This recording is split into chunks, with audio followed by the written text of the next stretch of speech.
In January 2026, Ugandans will return to the polls to hand a fresh 5-year mandate to their leaders, from LC5 to MPs and the highest office of them all, the presidency. A few months to this crucial election, the Supreme Court's recommendations on electoral reforms are yet to see the light of day, despite featuring prominently among Justice Minister Norbert Mao's promises for reform. We have already tabled it in cabinet. It has faced some delays, but we are going to get it done. The promises kept coming. Even while we are going to put some laws, the real problem really is the political culture. Will it be promise after promise until there are no promise to make? Mao cannot do anything before his mentor, President Museveni, looks into what he wants to bring on. As Ugandans await the reforms, opposition voices demanding the same are reaching a crescendo. We hear him talk in workshops in different places that he's bringing these reforms, but we don't see them on the floor of parliament. Requests for an opportunity to table the proposed reforms are yet to yield fruit.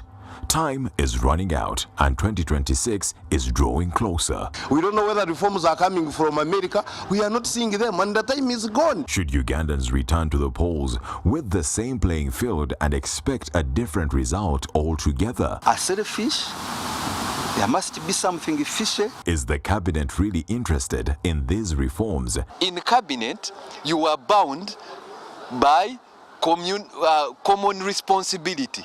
And in any case, the Mao we used to talk about is a Mao who was standing free. Do Ugandans really need these reforms?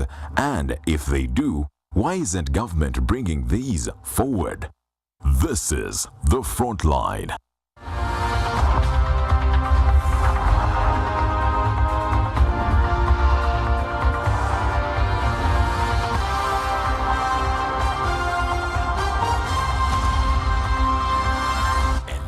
Frontline. Well, a very good evening. Welcome to the Frontline. It's me, Simon Kagwanjala, still making sense of what 2026 portends. Now, after prospects for electoral reforms were dealt a huge blow with Honorable Norbert Mao, the person who would call the chief promoter of reforms, came out and said that cabinet is not interested. Well, that means the whole initiative hit a snag. What does this mean for elections? Given that the judiciary has called for reforms in elections to improve the electoral hygiene of the country, and several other activists on the political landscape have also called for an improvement in our electoral systems to ensure free, fair and credible elections. That will be the point of our discussion tonight with the our frontliner, the government chief executive of the Media Center, and Honorable Salam Musumba, a very seasoned politician from the PFF, and Honorable Semju Ibrahim Nganda, Member of Parliament, Kira Municipality, and the spokesperson of PFF. Good to have you, Honorable Semju. Thank you. I believe you are 100 million richer with wish. the bounty that fell yesterday. I don't think there is anybody who will host here. And you ask him, do you have 100 million? And he will say yes, and you know it. But I don't have it. So you never got that call in the middle of the night, rather in the evening, to go and pick some? No, the story is around Parliament. Very unfortunate story, not surprising, because if money is given, it will not be the first time. Maybe what I haven't established is the motive. I earlier told the journalist I have been in Parliament as a journalist, as an MP. So the giving of money, I think, officially started with the 7th Parliament during the consideration of constitutional changes. And I think we would never have known if the ones distributing at that time, I think Anifa Kawoya, Opumwesige, Ida Mehanje, somebody else. At Mosakot? Yes. But the reason we got to know is because they refused to give Honorable Sechiko, who was not supportive of the removal of term limit. But yet how many beneficiaries confirmed. The Honorable Tafiri said, for me, I drank mine. So people had given money denied. And because there had been Sechiko who broke the story, there was still some doubt until when one by one started admitting that for me they gave me. So that was the first time. But I mean, since then, Museveni has been giving MPs money to change the constitution, to remove age limit. I think he gave them about 200 million shilling. But there was also money given to us officially. We were given money to go and consult on the marriage and divorce bill, 5 million, which we returned. We were given 29 million to go and consult on the removal of age limit itself.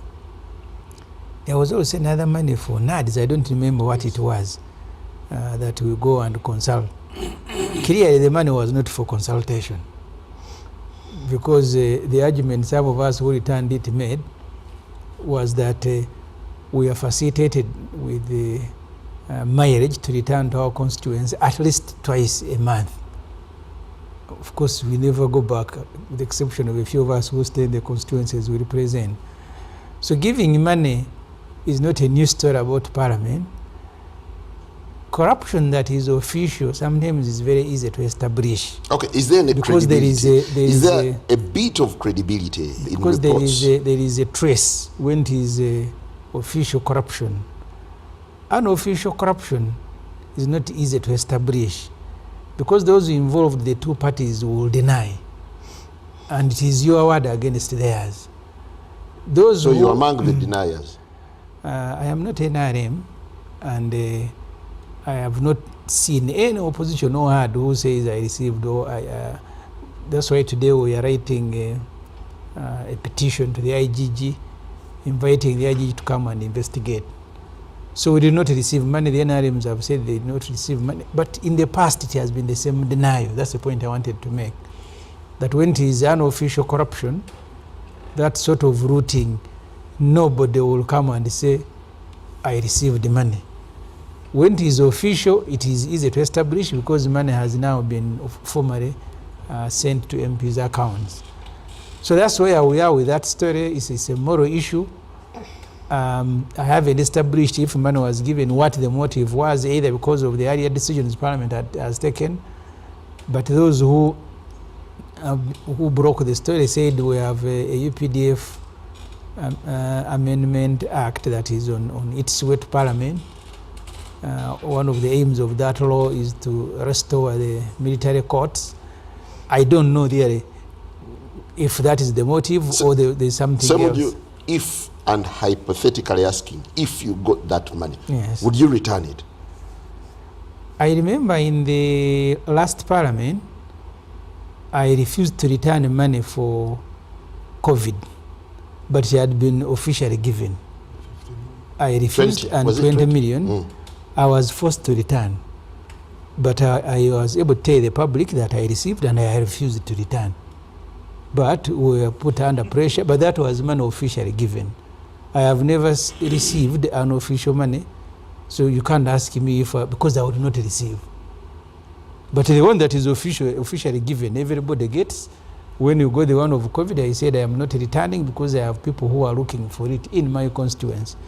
But Museveni said you must return it, and what he did, he went behind our back and gave NRM MPs 40 million. Do you think MPs who never appended their signatures to the resolution should be crucified? I don't think so. You see, we need to understand.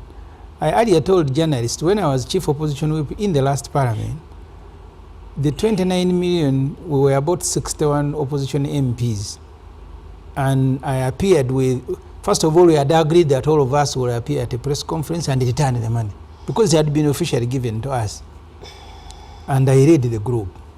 We withdrew money, went to a press conference, and after the press conference, we said we will return the money to Bank of Uganda, because when we returned the 5 million, Parliament put it to use.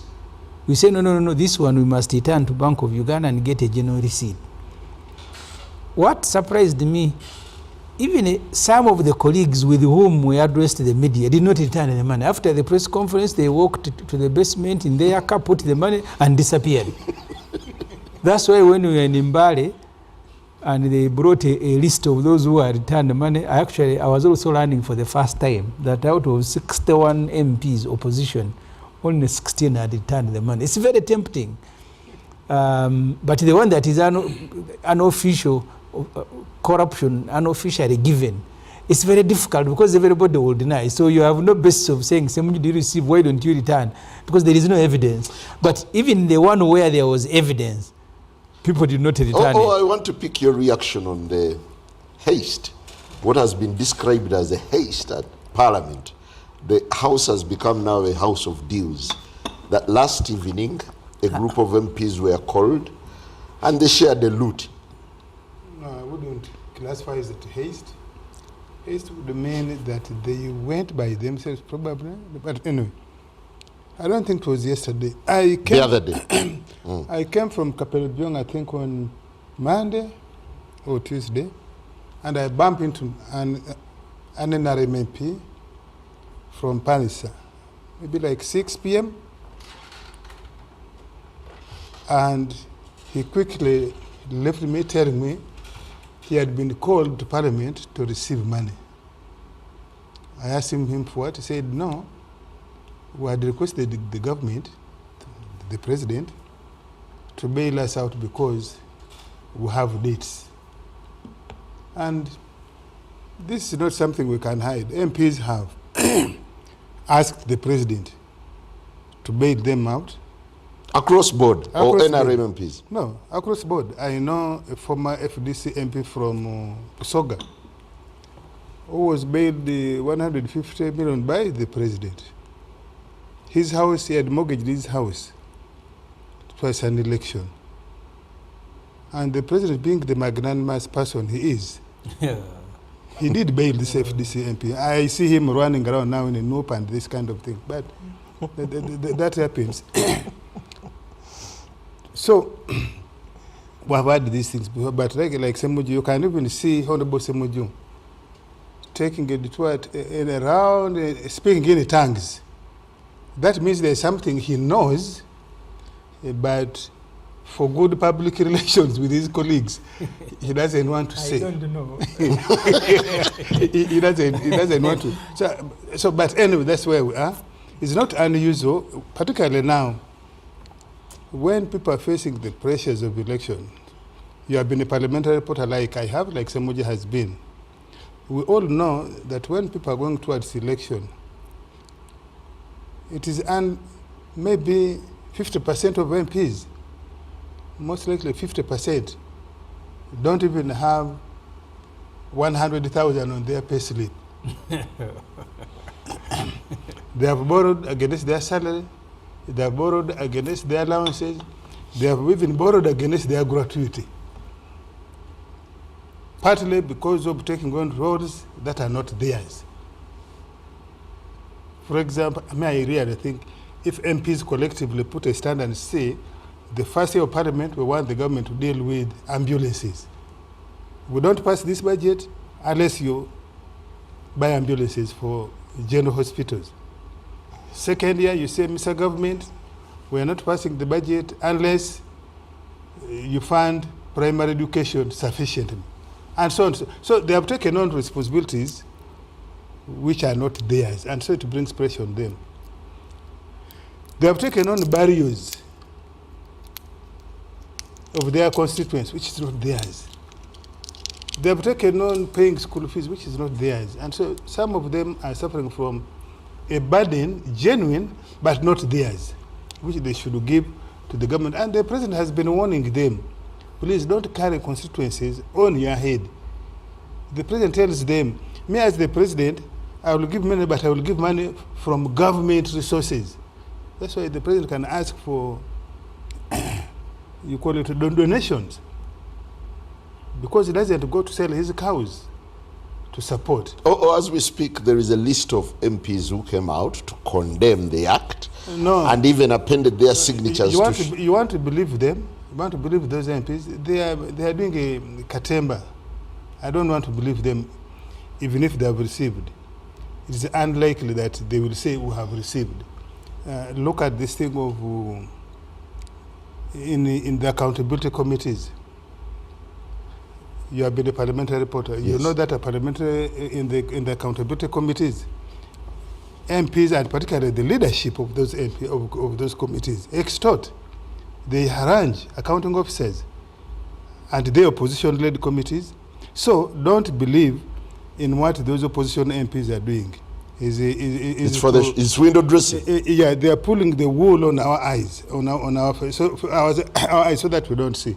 But since we don't have hard evidence, it would be unfair to condemn them as if we have the evidence. But knowing what goes on, you and I who have been in parliament, no. I mean, last year we had the Agora exhibition, even where huge monies were passing through. You saw everybody was tight-lipped. You remember the case of which brought Honorable Mpuga was isolated and hounded. But you remember even Honorable Mpuga himself initially said, I wish I could receive 500 million. Until the spokesperson of Parliament came and said, no, actually this money was passed in the budget and was received. It later transpired that actually Parliament borrowed from its own SACCO, its own savings account for members of Parliament, to pay this casimo to the commissioners, and reimbursed, paid back the loan. It was at that point that Honorable Mpuga admitted, and all the other commissioners, but he had already been isolated and fought by his party. You remember the case of Honorable Senyon of going out and spending fewer days.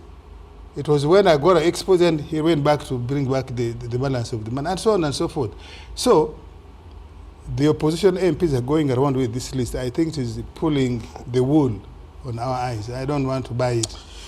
Honorable Salam, thank you for joining us. And thank you. What is your interpretation of how this story about the 100 million is unfolding? It's actually supposed to be 200 million. Sorry? The bargain was 200 million. And so 100 might have been deposited. And you don't need to look far, just look at the happiness of the recipients and how they manage themselves. So they expose themselves as guilty. They're guilty as accused. This character of politics in Parliament is a great disaster to democracy and the nation, because every subsequent Parliament becomes wasara. You see, it has become a house of transactions, transactional parliaments. And it is the elder, the seniors that have poisoned largely the otherwise honorable job of representing people and offering leadership in a country. And so it's obscene, it's illegal, it's cruel, and it takes away from the public vital resources. Each member of parliament, if they've received 100 million, each of them is a parish, because the parish development model received 100 million. And each member of parliament is receiving 100 million. So if you do the mathematics, one MP is equal to a parish. Do you think the MPs who have come out with a resolution condemning this money are genuine? I think they are do you give them a benefit of your doubt? I would want to, but because I know them quite well, I doubt that they mean it. They are doing a PR job. I'd like to see more evidence on that. In your time, it was 5 million. Yes, it was 5 million to people that agreed to amend their signatures to a constitutional amendment. Today, it's gone up to 100 million shillings. I wasn't one of them, but the list of those that received are very clear. I do remember that money was coming from under the table and being thrown on top of the table for all those that were eligible to receive it. Of course, they have multiplied, but if you went by the dollar, it's still not worth it. Well, virtually, we're joined by... Maybe, Simon, we could just ask the voters, the public, to ask for their pound of flesh when the MPs go back. That would be a good way to pay them back. They should. But is 100 significant, really? It is a lot of money. When you aggregate it, it's 50 billion shillings. Well, that is a lot of money for communities that actually don't have. The Lord Mayor Arias Lukwago now joins us virtually from his residence. Lord Mayor, good to have you and a very good evening. First, what's your take on the 100 million bounty at Parliament? Just like my colleagues, the Honorable Salam, Musumba, and Semuju said, this phenomena is not new. Cash bonanza in the House is a ritual which happens in any given, tenure of Parliament, especially around this time when we are going into a new election cycle. And I remember our time in the 8th Parliament, it was 20 million. And there will always be a reason to sanitize it. For our case, the 20 million, they dubbed it facilitation for monitoring NADs. And I remember posing a question to the people who were giving out the money that, look, for my case, I represent Kampala Central. And to the best of my knowledge, there is not even a single NADS activity at that time that had been brought to my attention. So they just said, you just take the money and you will account for it. Whatever accountability you bring, it will be accepted. Obviously, we rejected the 20. It was very big money at that time, but that's how they sanitized it. The first time we had gotten an opportunity to, I think, to debunk this official corruption Semuju has been talking about was during Tojukwatako. I think this was a very good, it was a golden opportunity because this time round they did not deny it. Just like now they are denying the 100 million, they denied the 40 million, but the 29 for Tojukwatako was very clear.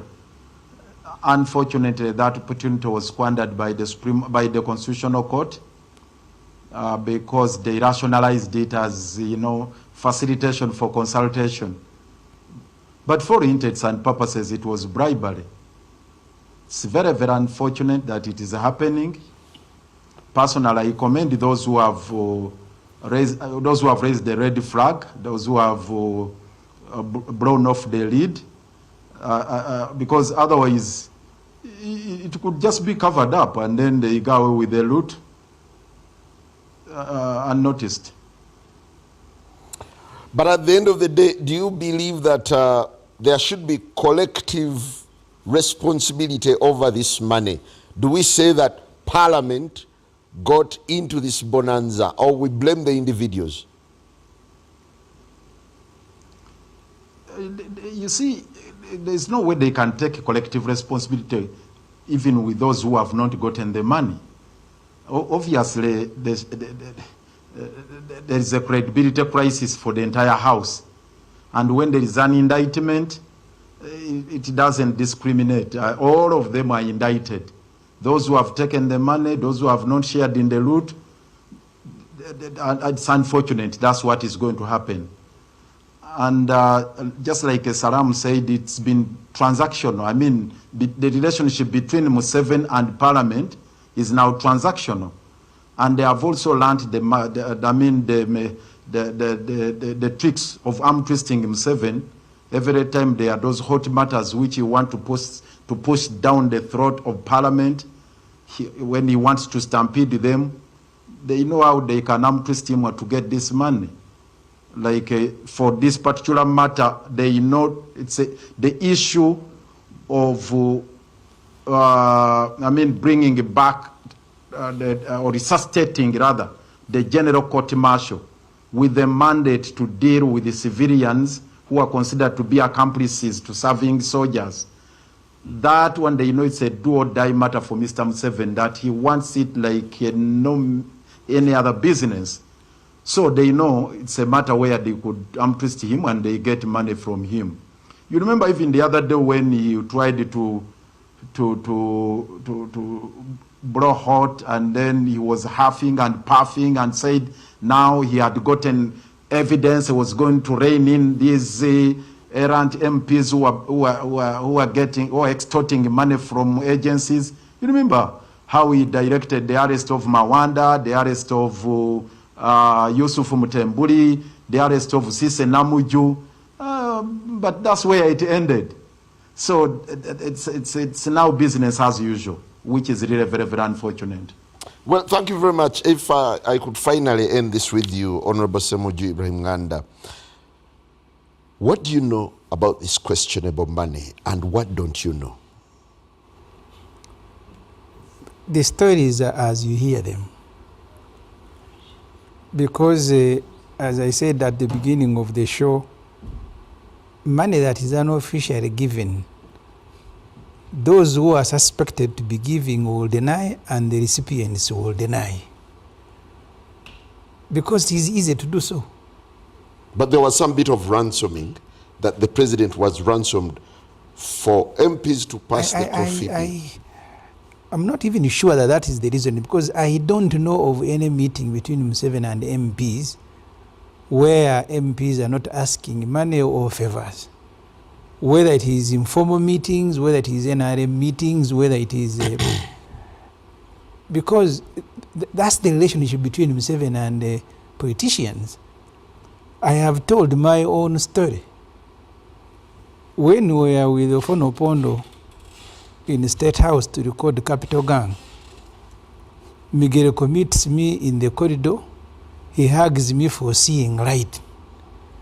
Because they know when you go to State House, and that's the reason I remember Lukwago to say this.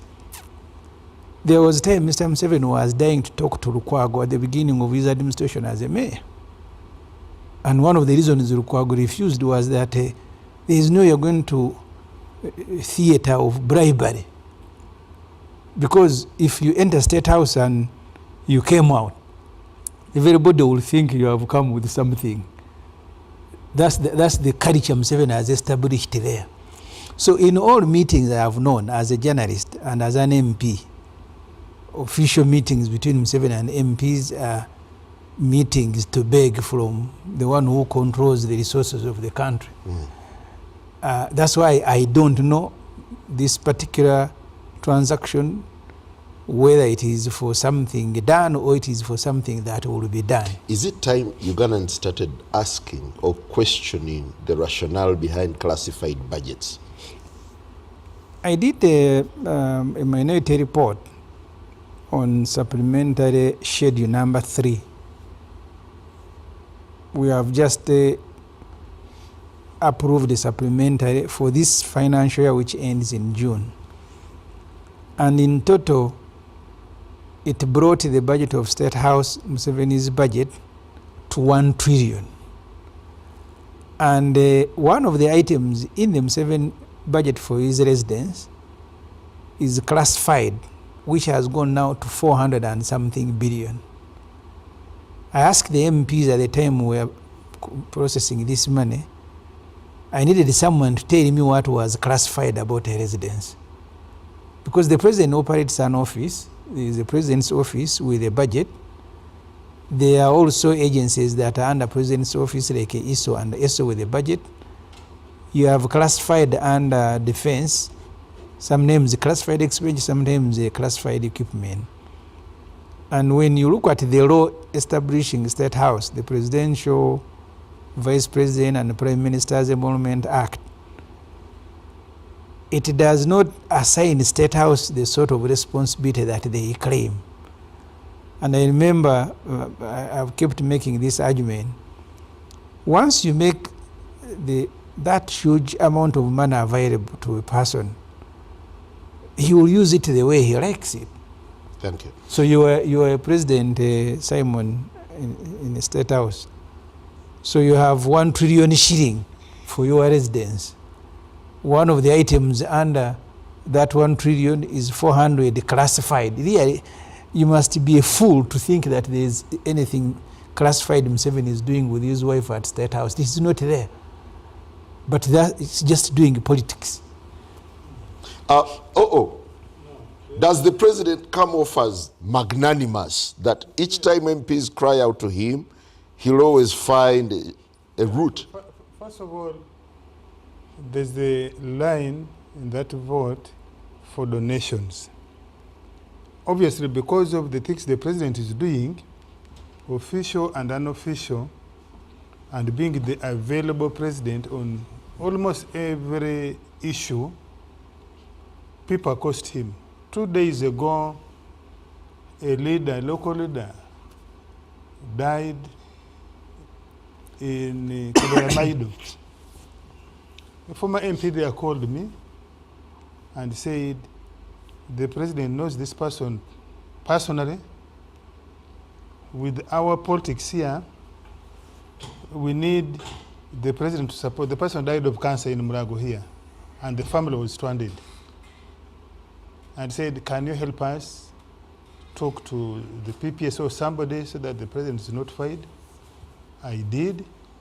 I'm not privy now, but I think some support was given just to help take that body. Now, there are those things that, yes, you may, the things I said about MPs, you may say it is something small, but that's the nature of the country the president is running. That somebody will reach him with a problem. Somebody will reach the president with the problem, my child passed, but can't pay tuition in Makerere or another university in the country. And the president will say, okay, PPS help us, or help out, or comptroller. This money is purportedly off a supplementary budget. Now, the classified, first of all, classified is official in the government of Uganda. And it is spread in a number of entities and is audited by a specific committee of parliament. Maybe we should ask that committee of parliament, do they do a good job when State House, when defense provides accountability for classified? Now, this particular president, let us just take what's going on in our northern neighbor, South Sudan. The president is doing a lot of errands, sometimes that involves bringing different parties to Uganda. That man is not going to charge on the Ministry of Foreign Affairs. He may as well charge from that classified. He puts somebody in a safe house, for example, maybe a hotel, for a whole month. For example, right now we have people of Riek Machar who have run away. If you listen to the news, international news, they say they have fled. To where have they fled? President Museveni is a guarantor to the peace process in South Sudan. You could easily find that some of those leaders of Garang's faction, rather of Riek Machar's faction, could as well have been facilitated to come and seek refuge, but also facilitate consultations. But, will the president come to Semuju? Just a second. I think you're also now trying to sanitize the bad manner of the president. No, I'm not sanitizing. I'm telling you, the president once told you people that we run countries as is, not as you would like it to be.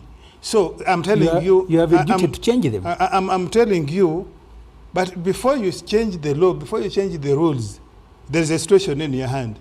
The president will facilitate groups like those, either to come here or even to go to Cairo or to Nairobi, so that they are facilitated to reach some semblance of convergence on matters. There are issues in Congo.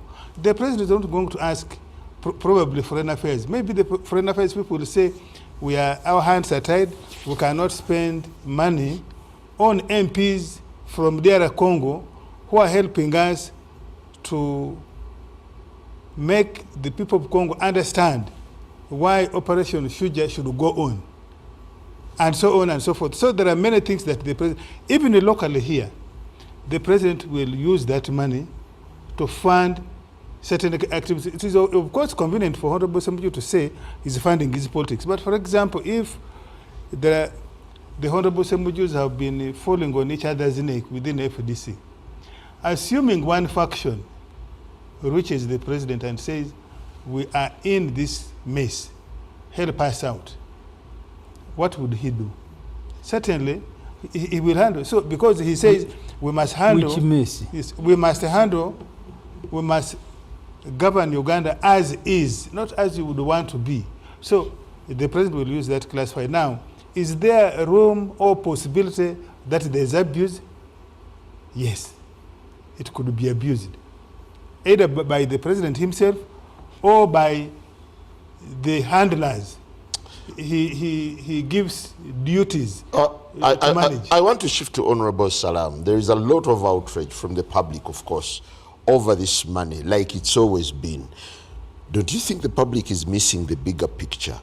They are looking more at the receiver, not the giver. The whole transaction is bad. It distorts governance. And it distorts democracy. It distorts, actually it dirtens the water in which we function and swim in as political leaders. Listening to OO, I think I should thank him for clarifying on how we are misgoverned, because it looks like the president is in charge of funding the whole region on our backs, that we must go without education, without health, for South Sudan to mess itself up. Because he guaranteed on our behalf. Yes. No. You see, he guarantees your Ugandans are able to do trade. Your Ugandans are able to do trade in South Sudan. Your Ugandans are able to do trade in Congo. Reciprocal. South Sudanese are here. Yes, that's true. They're in Kenya. Yes. That's They're true. in Kenya. But if they are not able We are in to Congo. manage certain things, We are and in they ask Congo you to rooting manage, gold worth. I'm not aware about 3 trillion I'm shilling. not aware about looting. Listen, if you have we cannot. We are We paying cannot- Congo. We are paying Congo after losing a case court in the International Court of Justice. Yeah, Yes. In each of our budget, we are putting 7 Honorable Salam, you may You proceed. cannot condemn the people of Uganda to poverty because you are running errands. They should pick their bill. They are rich people, they have oil. South Sudan has oil. So why are we spending taxpayers' money on Sudan and on Congo and other things? This evening I was being told by the NRM Secretariat, the Director of Foreign Affairs, that when President Ruto's party visited here, they were offered to be trained in Chankwanzi and that the president would pick the bill. Please, come on. You cannot run down our lives for your PR on the continent. I mean, then it means that everybody from the continent is coming to beg from Museveni and he's dishing out our money. His first mandate is to the people of Uganda, the people of Kamulina Mwendwa, and the people of Nagongera and wherever. So please, you know better. I think before you retire, you would want your grandchildren to live in a viable country, in a viable democracy, a competitive country. We can no longer spend money. People are right to be enraged. Actually, they should fight. And their fight should be to take down all those guys that have received the 100 but none million. of them is acknowledging that they received. So the noise becomes empty. Thieves never They are acknowledge. shouting in the dark. Listen, thieves never acknowledge. Do they? Classify them as thieves, because if you are privy to the So does video, somebody belong to the bunch? if he has, yes. But he says he hasn't. He hasn't. But if he has, yes, he would belong to the thieves. That is very categorical. Are you embarrassed by your parliament? Certainly you feel bad when these things are around parliament. I don't know how many people have asked me since this story came out. Did you take the money? Please bring the money. It's very difficult to navigate stories like this, because collectively we all suspect. And because there is no official record, the only response is to deny. And I don't think people are stupid that when you deny, they are going to believe it. And this story is going to remain the way it is. Because if it was official, where you can display your accounts, then you're going to be believed. But this story is that you MPs, all of you, were given 100 million shillings. So but do you think the institution of parliament, the leadership of parliament, has also thrown MPs under the bus by failing to come out to explain? The trouble is that I don't think the public puts a lot of value on each one of us. And part of the problem is that even under these circumstances, those who are accused of giving and receiving, they will be the ones in the next parliament. The public has also let itself down because it puts no standards. There was a time we were discussing here bribery and patronage. And in the areas of Ankole and Chigezi, people go to a church and give 100 million. There was one, I think, who gave 200 million shilling. So it's, you want to look for standards. People can only behave if they are subjected to certain standards, but all of us are not. In the constituencies where we are MPs, where I agree with Ofonopono, the things that we are individually asked to do, those who are asking us to do those things will themselves be happy that there is money MPs are splashing around. Otherwise, they should be the one running after MPs when they are bringing money. But they will be rolling red carpet. One time I went to a fundraising in Kasokoso, and I told the priest that I don't want to line up with the NRM MPs with money that they have rooted. So you create space for us where we put our money, and these ones who have rooted, because they may need more prayers than us. So their money needs to be cleaned before you, the church, accept it. So the society itself, I think, partly because of vulnerability, and I think it is intended by Museveni that you make people vulnerable at all levels, so they begin running to you for help. And Ofonopono will describe you as a magnanimous president who wants to be the one to take bodies to up country. I mean, you simply can't look at that. To be fair to the leadership of parliament, the Right Honorable Tayeba, who was presiding over the House, is on record saying no, as a House, as a parliament, as an institution, we cannot rely on street rumors. And said he has not seen, first of all, parliament has not given MPs that money, because parliamentary money officially is given on record. Second, said he had not received any information to that effect. Third, that he, as a member of parliament, he had not received the money. Have you seen have you seen the short video on the leader of parliament's handle, ex-handle?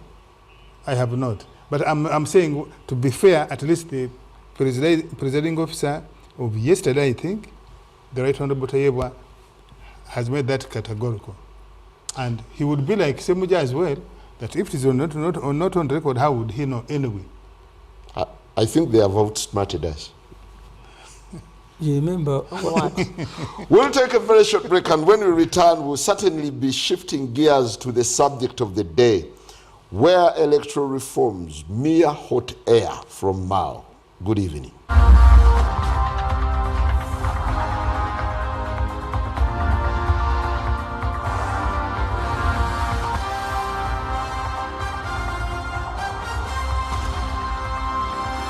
MPS Frontline.